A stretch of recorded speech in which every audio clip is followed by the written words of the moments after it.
Hello and welcome to the Green Leaders podcast. Here we bring you conversations at the heart of sustainability and climate action. My name is Samir Al Hamdan. I'm your Green Leader and host, and in this episode, we are honored to welcome the Green Man, Mr. Matthias Gelber, a global advocate for sustainability and positive change. Together, we will uncover his inspiring journey and the powerful solutions he champions for a more sustainable future. This is your space to learn, connect, and be inspired. Of course, Matthias, you are the greenest man on the earth. So, what does the green man mean to you, and how this title shaped your identity? Um, this happened in 2008. There was a global competition looking for the greenest person on the planet, and I won the vote. So, it's always subjective who is the greenest person on the planet. That's what I say to people. And but my journey already started long before that. When I was a teenager, I was involved already in campaigns against acid rain. We had the problem that the pine trees in Germany were dying because of the acidification of the soil. Uh-huh. The Okay. pollution coming from the coal-fired power plant and the chemical industry, sulfur dioxide, nitrous oxides were coming down uh, and changing the pH, and taking the rain to acidic levels, and that was impacting the soil of the forests and destroying the pine trees. So we made a campaign against acid rain, and it actually led to Germany becoming the first country in the world to introduce a very strict end of pipe emission pollution control legislation. So when I was a teenager, my late father asked me, son, how are you going to earn your money in the future? I told him, Dad, my job is to save the planet. So I already knew at that time that this is part of my mission. He was shocked and he said, hey, you can't make money from hugging trees. You'll be poor all your life working for some NGO. So, but I knew that's my mission in life. So I studied chemistry and got myself a master in environmental science to understand where pollution comes from. And winning that title in 2008 was just a reconfirmation that it wasn't just for me to do a job. At that time, I was living the bachelor lifestyle, electricity bill less than 10 US dollars. During those years, I didn't have a car for more than 20 years. Okay, now as a family man, it's a bit different. Your electricity bill goes up, your carbon footprint goes up, and you need a car to get the kids safe to school, especially if you're in a place where there's not really good public transport. So things change over time. Nobody is perfect. So I wouldn't claim to be 100% the greenest person on the planet. Maybe there are other people that are much more disciplined at this stage to minimize their waste, minimize their carbon footprint than I am as a family man with many different things to juggle. But yeah, I was glad to receive that acknowledgement in 2008. And I think I was pretty much aligned with the intention of that global competition. Yes, that's great. I agree with you because everyone, when they do a simple Google search or ask any chat GPT, who is the greenest man? Definitely the answer will be Matthias. So Oh, wow. congratulations on that Thank you so much. Thank you. position. And really, I appreciate your commitment and your insights regarding sustainability and saving the world. I like your shirt, by the way. You always uh, wear that green shirt. Is there a story you want to tell us and the audience about it? About this? Is it the same shirt, or you have many versions of it? That's a good question. I've been asked that question many times because people see me either on social media in the days when I was still very active on Facebook, but that changed because somebody hacked my Instagram, which I wasn't really using, and then Meta removed my Facebook. But that's a different story. So the shirt, it was bought about 14 years ago in Kuala Lumpur. I lived in Malaysia. It's a Malaysian style batik shirt, and it kind of became aligned with my reputation and branding as the green man. I have other green batik shirts, but somehow this one emerged as the iconic shirt and the one that is undestructible. This shirt, when people see it, they think it's brand new. And the interesting story about it is as well, it's made from what we will perceive as not eco-friendly material. It's made actually from polyester, but it's possibly one of the most eco-efficient shirts that you can find in the world because it is so durable, easy to wash. You don't even need to iron it. If it comes out of the washing machine, it looks like freshly ironed. So it has a lot of advantages in terms of its use cycle. If we do a life cycle analysis of a product, there is the sourcing of the raw material, transportation, the manufacturing of it, and we can calculate that carbon footprint. And in this case, that part might not be super low, but by using it hundreds of times, and nowadays we have this fast fashion, which is actually a problem. We are using too much, we're generating a lot of waste. This has been worn maybe 800, 900 times by now. So the carbon footprint per unit of wearing is close to zero. And this is what we need to as well communicate. The more we utilize our existing materials, whether it's a car or whether it's a washing machine, one aspect is about the efficiency of the technology or the item that we are using, and then as well the carbon footprint of use. But the longer we stretch it life cycle, usually the better from a sustainability perspective. So longevity is very, very important. So that is why this shirt has become my iconic green shirt. And it tells as well the story of answering the question, what is the best environmental option, or the best circular economy option, or the best decarbonization option? We obviously have different criteria, or what is best for biodiversity. Environmentally speaking, it's a very complex issue to answer. Or building materials in the construction industry, what is the best solution for decarbonizing the built environment? And then the operation of a building. So our decision-making processes are not straightforward and easy, and they need to be informed by detailed data that gives us an accurate picture as much as feasible about the full life cycle aspects of the use of certain materials or machines or technologies. So yes, this is now an eco-friendly shirt because of its long story of usage. And to everyone out there, don't hesitate to wear the same clothes again and again and again. Or I have a lot of clothes as well that are secondhand clothes. Sometimes you don't even need to buy new clothes. Or the old clothes that I've been wearing 20 years ago, I still have them.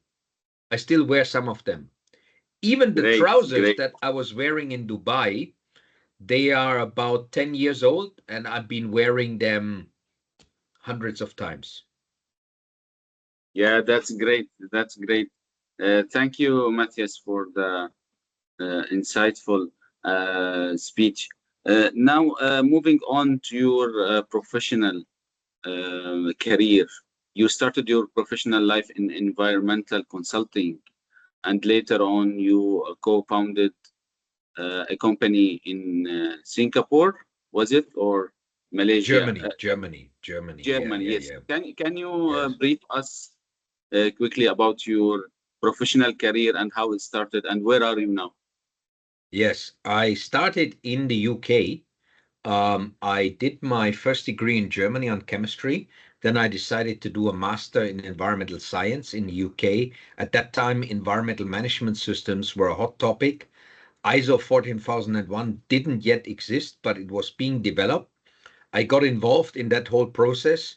The UK was globally leading in that field because it had this British standard 7750, which was the first international certifiable environmental management system standard.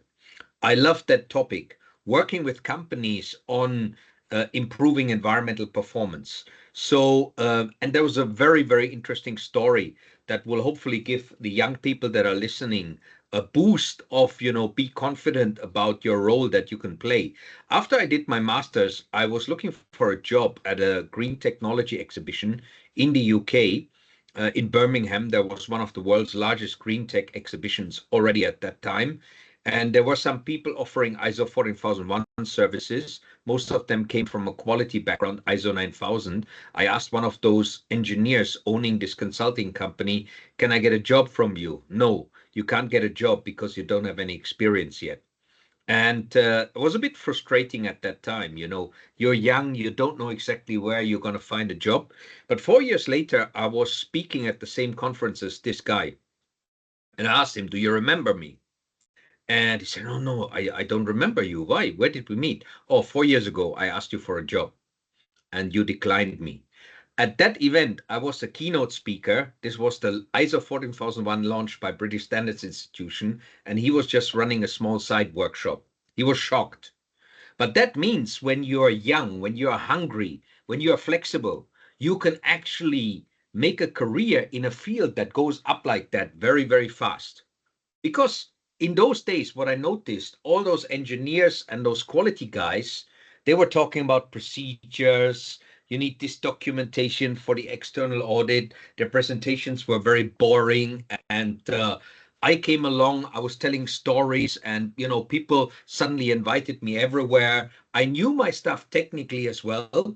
You need to know what you're talking about. And suddenly, boom, I was quite well known in the UK and internationally as the expert on ISO 14001. So that catapulted my career, combining that with the ability to speak. I'm like a professional speaker. I get invited to a lot of conferences. I do a lot of training courses. If you can express your knowledge in a colorful way, tell stories, give people things that they can easily relate to, then your career gets accelerated very fast. So then my company that I co-founded with a guy who saw me at a conference, and I had organized actually my own event in a very small city called Stoke-on-Trent. I had a lot of big companies coming to that event. I was trying to sell ISO 14001 software. Guess how much, Samir, I sold? Zero. I sold zero. And this guy comes up to me and he said, hey, you know what, Matthias? My friend told me I have to meet you. You know what? Your sales pitch was really bad. You're not a natural salesperson, but you are a storyteller. You're a brand. These big companies came here to this place in the middle of nowhere just to listen to you. Let me do the sales. I'm a good salesman. I can sell fridges in the Antarctic. And what the guy said made sense. We started a business together 2 weeks later, and it took off like a rocket. I was the brand of the company, and he was the salesperson. And this really worked. So then we had a big listed company that said, hey guys, we wanted to become experts in ISO 14001, but we are not really getting there. Can you guys become part of our organization? So we struck a deal with them, a so-called earn-out deal. What we were going to earn over the next 2 years with the multiplication factor, they were going to pay us to acquire the company. We said, fine, good. It worked out well, not enough to retire, but wow, here we can make money from consulting and training, not just with client by client, but wow, we created a business. And then I co-founded another business in Germany on low carbon industrial flooring. Because my friend from university, chemistry, Hussein Maleki, coming originally from Iran, but then becoming a German citizen, he was the master in replacing Portland cement, which has a high carbon footprint, with alternative cementitious materials, but optimizing the formulation. And I'll be honest here, that was 20 years ago. The German cement industry told us, guys, don't touch cement, otherwise you'll get yourself into trouble. Because it was controlled by big boys who didn't want any competition with alternative materials. So we basically, okay, let's focus on industrial flooring, you know, lower volume, higher margin material. We're not treading on anyone's toes there that might want to crash us later on. So we basically focused on that segment. We developed an alternative to cementitious and epoxy-based materials, and we're doing okay. We're doing nicely. But at that time, it was too early to sell things on carbon footprint. We had to sell on price, quality, and performance. Now the time has come where procurement people are starting to look at carbon footprint. In those days, not yet. Now I live in the Philippines. I do a lot of my work in Malaysia. Like next week, I'm going to go to Malaysia to do an ESG, certified ESG innovator training. End of the month, if enough people sign up to my ESG training course, I'll be coming to Dubai as well, back to Dubai, hopefully. So I do a lot of work on sustainability, ESG with ROI. How can we make it work in such a way that it delivers business value? Because I think that's the most critical thing to scale it up and move it beyond compliance and disclosure to a real business tool. So I am independent. I work with different organizations, and I'm mainly focusing on my speaking and training activities. Okay, great. Matthias, let me move on to another interesting question. You lived in Malaysia without a car Yes. for a long time, and you managed to have a monthly electricity bills of only $10 a month. Yes. Correct. How that can be achieved, Mhm. and what inspired you to do that? Obviously, I was living radically green. I mean, with the title greenest person on the planet, to deserve it in the first place, I have to be actually living what I'm teaching. And it was nice, one person that I saw again in Malaysia last year that was a member of the Professional Speaker Association there. He said, "Oh, yeah, the green man, I met him 20 years ago, and he was already practicing at that time what he was preaching." So the electricity bill, it's a funny story as well. My landlady, after I moved into that place, called me up after 2 months. No, it was 3 months, saying, "Hey, Matthias, I'm confused. Are you never at home?" The electricity bill used to be 500 to 600 ringgit, which is like, let's say, 150 US dollars. She was getting the electricity bill, and then I had to repay her the electricity bill because the previous expat living in the same place had 150 US dollars average per month, and mine was like less than 10 US dollars. So my landlady was confused, like asking the question, "What's wrong with you? Are you never at home?" And I said, "Hey, Rowena, you might forget that I'm the green man, right?" So, the first thing I did was, don't use the aircon, use the fan instead, only if it's extremely hot. The other thing I did, when I first took a shower, it was like, wow, the water pressure here in this condo is so high. How come? And then always when I switched on the water, I heard a sound. What does that mean? There is a pump somewhere. And pumps consume electricity, right? In any building, in any factory, any high rise with centralized air conditioning system, and for the water supply, you have pumps, you have motors that consume a lot of the electricity to move the air around, to extract the air, to move the liquid around for the cooling. So I followed the sound of the pump, switched off the pump. Water pressure was still good enough for me. So I immediately was able to reduce my electricity bill compared to the British expat by over 90% by just changing my behavior. I didn't have to invest any money. I didn't buy solar. This was a condo that didn't belong to me. So I wouldn't invest into something that takes 5 to 10 years ROI. So simple behavioral changes can make the difference. And Malaysia has got good public transport infrastructure. Plus, in those days as well, availability and cost of taxis is quite convenient. I mean, it's become even better nowadays with the apps that we have. So even if there is no good public transport connection, you can rely on taxis or nowadays, Uber, Grab, and all these other solutions that we have out there. So that's what I practiced. It worked very well. And it meant as well that I was saving a lot of money every month just by living green. And this is, if we practice sustainability properly, whether it's buildings, whether it's factories, whether it's personal, scope one, scope two emission is fuel and electricity. If we reduce that, or even if we think about using shirts long term, we need to buy less. So our budget, living sustainably, is very budget friendly. Most people think, wow, you have to pay more for the sustainable solution. Yes, for some things you pay more because you want the most efficient, durable solution. But in the long term, if you have a holistic approach, it can save you a lot of money. Yes, I totally agree with you. I can't agree more. Um, Being cautious of the time left within our slot. Mhm. Matthias, you are speaker over 42 countries. Can you quickly brief us about what is the uh, most important message you try usually to give it to audience around the world?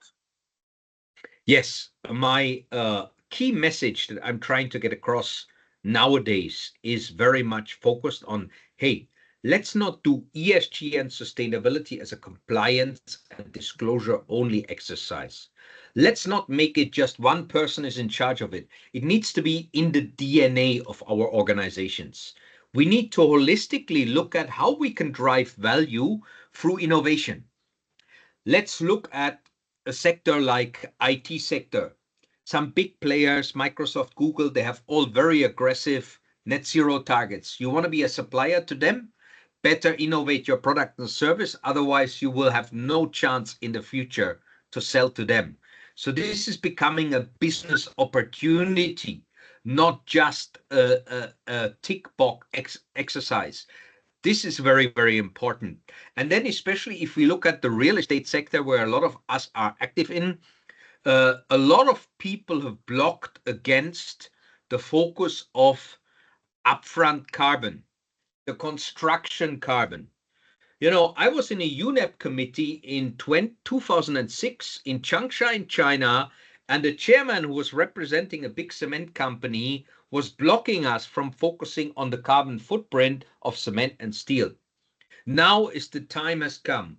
All of our materials, all of our industries need to decarbonize. If you want to stay in business, this is important. We need to look at circular economy. But even when you look at ESG, the social aspect is very, very important. And I think employee wellness is the biggest underutilized area of where we can gain, because if we look after our people, if we make our people healthy, productive, we have good indoor air quality, then we have very productive spaces that help us to get ROI from by focusing on our biggest asset, the people. So bottom line is, step by step, calibrate sustainability towards business innovation to give your company and your life and your organizations a sustainable roadmap that goes up and gets people excited because they can see value from it. We need to get everybody on board, the CEO, the CFO, HR. We need to design these initiatives in such a way that everybody can get benefit and get rewarded from an uptake. And the focus is now not just shareholders, but the wider concept of stakeholders. We can now do good for people and the planet, which I think has been all of our childhood dream. Remember back the days when you were a kid? Surely For some, it was the animals. For some, it was the trees, the forest, the nature. For some, it was the old folks that are suffering or the orphanages. But we humans have inherently built in our DNA the desire to do good, to help. A lot of that gets chopped off in the realities of the modern world where there's a lot of other pressures around us. But here we can revive our childhood dream and deliver positive social and environmental impact. That's what we need to target. Yes, I totally agree with you, Matthias, and thank you for your insights. Moving on and looking ahead, what changes or policy technology give you the most hope for scalable decarbonization and for planet regeneration towards climate action? I think in terms of a technology that I see is very, very fast to deploy with a super fast ROI and a radical decarbonization, my friends in Malaysia, they've looked at pumps and motors. And they told me 2016, after I brought them to an Asian Development Bank private sector event, they want to be the world's #1 in that technology. And wow, I was thinking, oh, there are all these big motor companies. They are 10 years ahead of you. How are you going to do it? Oh, we are going to use maglev technology. And I wasn't really so clued up on it, but they are there now. They've done major projects in Malaysia with hospitals, with shopping malls, fast ROI, fast decarbonization. The shopping mall first phase was over 2,000 tons of CO2, 12 hospitals in Malaysia, first phase, payback less than 2 years, and over 11,000 tons of CO2 reduction. So this is a very scalable technology that I think can shave off 10% of global CO2 emissions related to buildings if we seriously adopt it at scale. So that's one area. And I think if we look at regenerative opportunities, I think there's a lot of land that we can use for biodiverse reforestation. I have 4 hectares in Panama that were planted 20 years ago, but not just one species like a monoculture, different species combined with one another. And the concept is it will never be cut down, but there will be selective harvesting. So there will be a return of investment from such a sustainable reforestation project, but at the same time, it will always be a home for animals, for biodiversity. So I think that that aspect is very, very important. We need to restore some of the ecological biodiversity that has been lost. And if we can personally make a contribution to that in our own village where we come from, the land that we own, in our neighborhood, that'd be great. But we need as well the big companies that bring it all together under the umbrella. And I've just yesterday I was on a panel in Malaysia virtually, and I used the example of an Australian forest fund. They've even given land away in Tanzania and in North America to native community without asking for any payment of it. So that is where regenerative and sustainability philosophies go beyond the pure commercial philosophy of we want to make maximum return at any cost. And we are taking into consideration a regenerative, a healing vision of how we need to take care of the people and the planet. Thank you, Matthias. That's definitely music to my ears. I will definitely be listening the whole day for that, but being cautious of the time and your valuable time, of course. And thank you again for accepting this invitation and give us 30 minutes of your valuable time.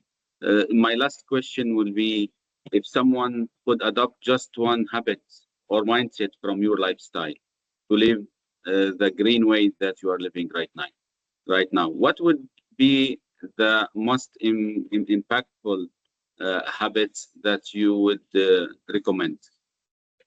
I would like to say 2 things. One, from a philosophical, strategic perspective, I always like to say, let's make money from healing the planet rather than from destroying it, as a personal philosophy. And then, as a practical operational, less is more. JOMO instead of FOMO. FOMO is fear of missing out. JOMO is joy of missing out. You don't need to chase after every new release of the latest phone gadget that's out there. There is joy in missing out. And this is what we need to teach our kids as well when they feel the pressure that somebody else has something more up to date to them. So less is more, and let's make money from healing the planet rather than from destroying it. Thank you. That's great. I will make sure to remember that every day. Thank you, Matthias, and thank you for this great interview. And looking forward for much more in the future. And hope to see you soon in Dubai. Yes, hope so too. Hope so too. Thank you very much.